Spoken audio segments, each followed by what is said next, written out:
Hey everybody, it's your boy, Mr. Nightspyder.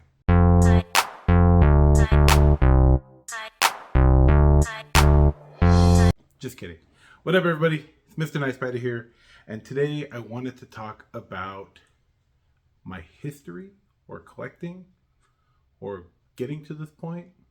I was in my late 20s and just married. And I have not, at that point, really purchased any new collectibles for a long time. Part of me was, I don't know, shy or embarrassed about it. And everything I did have, I kept in a storage. So my long story short, my grandmother passed away a long time ago. And between me and my mother, we were paying for her storage to keep all her stuff. And we ended up just start putting our stuff in there over time to the point where I had a lot of my toys and collectibles there, and my mom had some of her stuff there. And so it was kind of out of sight, out of mind. Two things happened that got me pulled back into collecting or made me feel, I don't know, more empowered or less shy about it. The first thing is I started using Instagram. And I came across this group of Transformer enthusiasts called the Decepticon Clique. And to this day, there are people from that group that I'm still cool with online been forever now. The second thing that happened was Hasbro released a line of Transformers called Combiner Wars. And, you know, growing up in the 80s is kind of like I was into Voltron. I was always into Transformers, and I was always really hyped. Anytime they combined it, that was like my jam. I was super juiced about anything that combined it. So the fact that they came out with a whole Transformer line, for better or for worse, right? And that's a different conversation. I was about that life. I remember going to a Target with my wife, and we were shopping around, and I'd always peep in on the toy aisle. And I saw the first Combiner War. It was one of the aerial bots. It was Alpha Bravo, the helicopter combiner. And it was just sitting there on the shelf, just one on the peg. And I was looking at it, and I went to my wife, and I said, I have to get this. And she kind of gave me a look like, okay. And she was super like, I don't know what she was thinking, but she seemed super cool and chill about it. And then slowly over time, I started buying all the Combiner Wars. You know, the Menasor, that Optimus Prime that was a Combiner. I don't remember what they called that one. Bruticus, and some here and there. There's more. I just can't think of it off the top of my head right now. But I started collecting all of those, and it was just so exciting for me, right? And what made it even more exciting is I'm collecting these figures and I'm sharing it on this platform, and there was this whole Transformer community that was sharing photos and all excited and all about that life, you know, which is, you know, I don't have any third-party Transformers, but I also learned through these people that there's a whole aftermarket of that. Fast forward to, I don't know how many years, but Decepticon Clique kind of faded, and there became two groups of people, two groups, the Toy Outcast and Roma Collectors, and I was involved with both of them. And I guess I don't know what happened behind the scenes. A lot of these people knew each other, I guess, on the East Coast, and there was some falling out and some animosity. But I was so into the hobby that I didn't care. I was cool with everybody, to the point where I advocated with some of think of it as like, if you know business, think of it as like you have a board of people that are in charge of one group and then a board of people in charge of another group. And in retrospect, it was bizarre to have that kind of control for hobbies. But long story short, I spoke to some of the head folks in those groups, and there was peace, right? Everybody, and once there was peace and everybody was kind of over the beef or whatever the case may be, like all those types of it seems like a lot of stuff fizzled out, right? It seemed like a lot of stuff fizzled out. And I started a YouTube channel and kind of renounced being part of any of those groups at that point, because while it was fun sharing with everybody, and again, I do have some longtime online friends. Um, a lot you learn that a lot of people have their own self interest, and they're not going to support you unless it benefits them.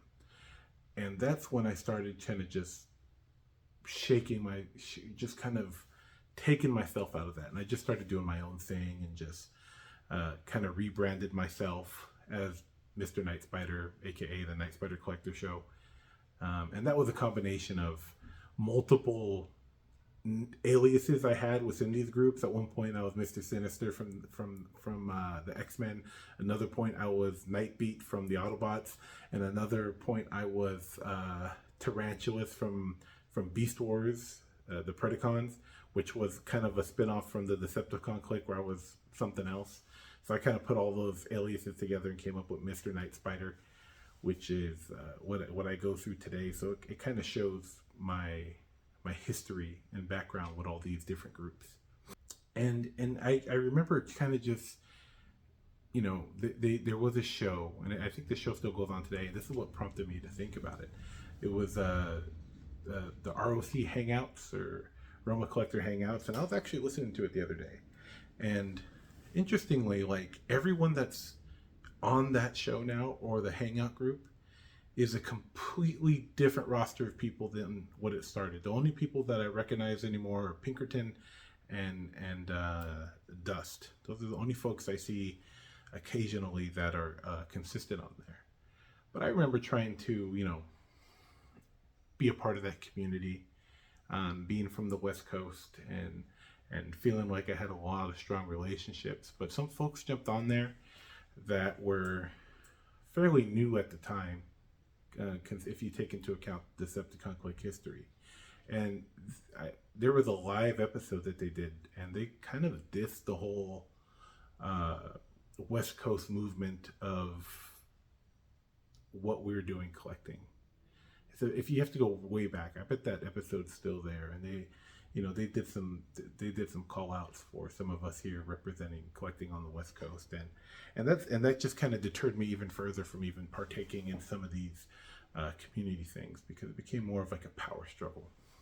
Do your own thing, I started doing a podcast with some friends of mine that I knew in real life, Media Assault, and it was Syndicast, and became Syndicate, then it became Productions. It kind of, reinvented itself over time. And very early on, when you think you're in your infancy of a group or a show, and I think we had some great dynamics, we had some great personalities, we had some great guests come on, but we haven't even made it at that point as a group. And we have people already at the time were becoming prima donnas, right? They had demands, they wanted special treatments, it was strange. And long story short, and I always felt I was, maybe it's a me problem, right? I always felt that I was a good leader and gave everybody their time to shine, but everybody just made it me. What do I get out of it? Why should I be on the show? Okay, it became this weird prima donna power struggle, and I kind of dissolved doing that as well. I found that it was better off just sharing my own opinions on collecting action figures or Transformers, Marvel Legends, video games, and it's just worked out a lot better for me since then. And I started off, I was in a very, in a tiny apartment, me, my wife, and my oldest at the time, and now we have a house, and it's nice. You can see I have a garage, and I have a place to actually display and enjoy my collection, kind of like my own man cave, and there's no shame in it.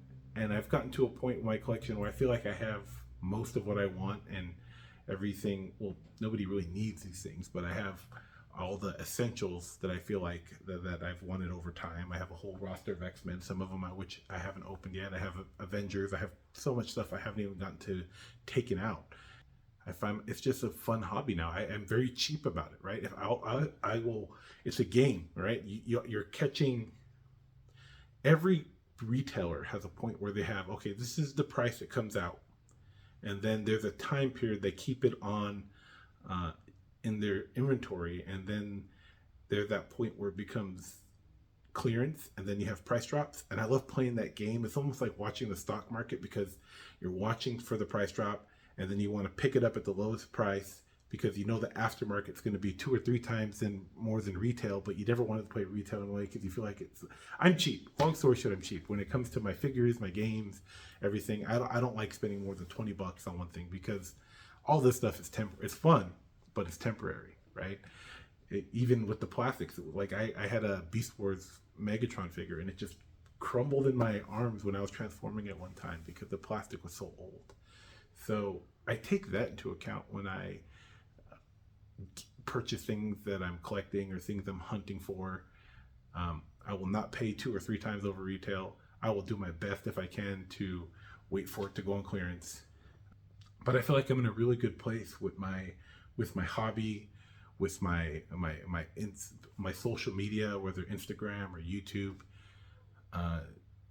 Get in where you fit in, right? And if you're not gaining support, if you're not getting people that see your vision or have buy-in on your vision or want to, include themselves or include you in what's going on, do your own thing. Do your own thing. You'll be happier that way. You'll not compromise your vision. You'll not compromise your opinions, and just do it because you love it. And if you don't love it anymore, just move on. If it becomes like a job, don't enjoy it. But as long as you love it and it comes from a place of passion, just keep at it. I don't have a huge YouTube following. It's still small. I remember someone saying you'll never get to 500, and I'm at 1,200 now. Thank you for everyone that subscribes, but it's been a long ride, and I did it all by myself. Obviously I have my family and wife support, but nobody externally has helped me. Nobody externally has helped with the production, the editing, the photos, ideas, conceptually. It's all been me. And anyway, this has just been a weird rant about my history, collecting, where it started, how I feel now, and thank you guys, everyone that subscribes, that likes, that shares. Thank you from the bottom of my heart. It's very small, but it means the world to me. And everybody from all the past social media groups I've been to, Decepticon Collect, Realm Collective, to Outcast, I see you guys. Keep grinding, keep doing your thing, and just keep sharing your passion. Be passionate about it. Have a good one. Peace.